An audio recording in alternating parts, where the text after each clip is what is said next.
कूटै छियै हे, कूटै छियै हे साली कूटै छियै हे, तोहर बहिन के ओकर कूटै छियै हे, तोहर बहिन के ओकर कूटै छियै हे।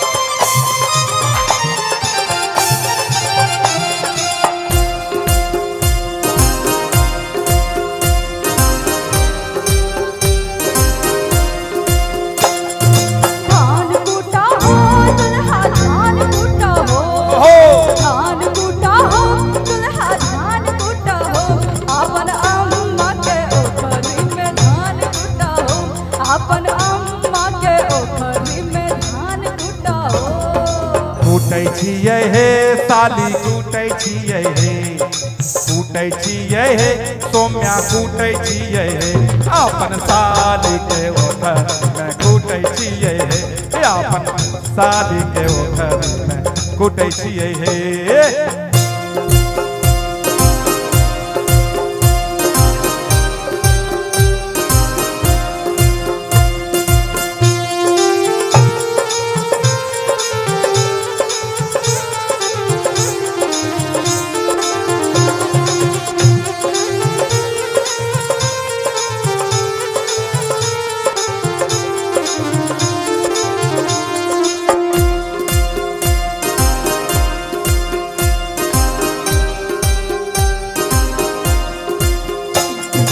धान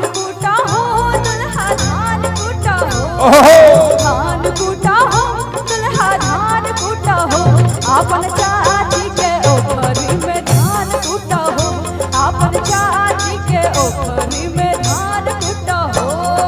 कूटै छियै हे मीठा कूटै छियै हे, कूटै छियै हे मीठा कूटै छियै हे,